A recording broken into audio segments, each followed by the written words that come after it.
आज भले ही इस मुश्किल दौर में कहा जाए कि सुप्रीम कोर्ट के जज बिकते हैं, बड़े बड़े अधिकारी बिकते हैं, लेकिन सच्चाई यह है कि आज भी कुछ लोग संविधान को मानते हैं और सच्चाई पर खड़े उतरते हैं। और ऐसा ही एक घटना पेश आया मध्य प्रदेश से। मध्य प्रदेश के जज अतुल और अनुराधा, ये दोनों जज न सुप्रीम कोर्ट के संविधान को मानते हुए न सरकार के सामने झुके, जहां पे डबल इंजन की सरकार है और पूरे देश के अंदर।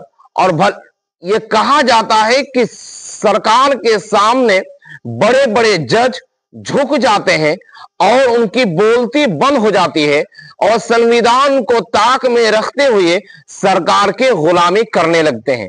लेकिन सच पूछिए कि आज भी कुछ लोग ऐसे हैं पूरे देश के अंदर जो उनके लिए संविधान सर्वोपरि है और वो किसी के सामने नहीं झुकते हैं।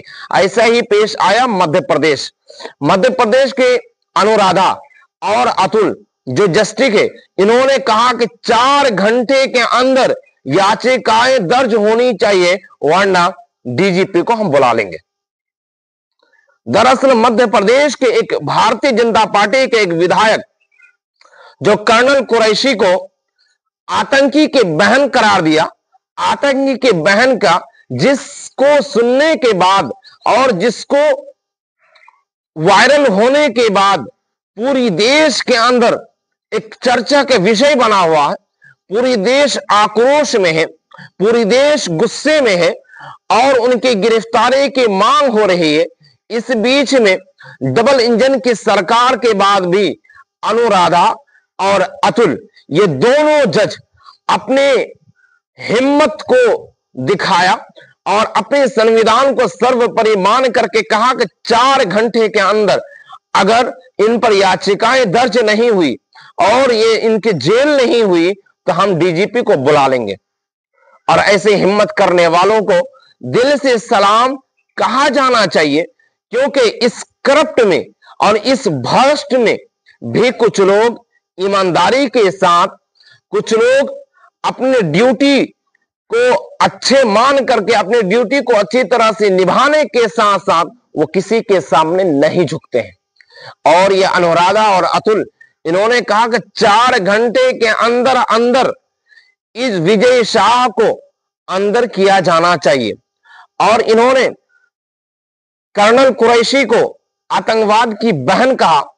और जो कर्नल कुरैशी 3 दिनों तक लगातार मीडिया के सामने, कैमरे के सामने देश की हालात को और किस तरह से पाकिस्तान को धूल चटा रहे थे, उनको किस तरह से पानी पिला रहे थे, वो सारे कारनामे में अंजाम दे रहे थे। उनके साथ एक और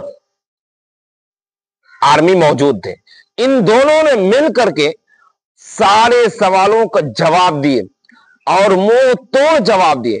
और इनके बाप, इनके दादा, इनके पति, इनके बेटे, सब लोग इंडियन आर्मी में अपना खून बहा चुके हैं और अपना पसीना को पानी कर चुके हैं।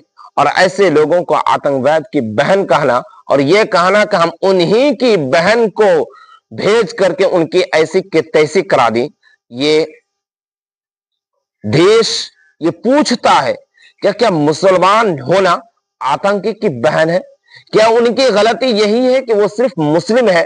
क्या उनकी गलती यही है कि वो मुसलमान को मानते हैं? क्या उनकी गलती यही है कि वो सिर्फ और सिर्फ इस्लाम कम्युनिटी से आते हैं, जिसकी वजह से उनको आतंकी की बहन कहा जाना? शर्म है ऐसे लोगों पर, शर्म है ऐसे घटिया बयानों पर, शर्म है ऐसे बेज़बान लोगों पर, शर्म है सिर्फ इस बात पर नहीं कि उन्होंने घटिया बोल दिया, शर्म इस बात पर ऐसे घटिया लोगों को सरकार की तरफ से कोई भी नोटिस जारी अब तक नहीं किया गया। पूछता है पूरी भारत, आखिर ऐसा मानसिकता रखने वालों पर सरकार कार्रवाई क्यों नहीं करती? ऐसे मानसिकता रखने वालों पर सरकार उनको नोटिस क्यों नहीं भेजती? सरकार ऐसे मानसिकता रखने वालों पर उनको जेल के सलाखों में क्यों नहीं डालते? और उनको ये छूट देने वाले कौन होते हैं? इनको ये छूट देने वाले पापा के परी तो नहीं होंगे, इनको छूट देने वाले पापा होंगे जो ऊपर बैठ करके कहते हैं कि मुसलमान पंक्चर बनाते हैं। तो फिलहाल इस खबर में इतना ही। ऐसे लोगों पर शर्म आनी चाहिए और ऐसे लोगों पर याचिकाएं दर्ज होकर के इनको संविधान के हिसाब से कड़ी कार्रवाई की जानी चाहिए।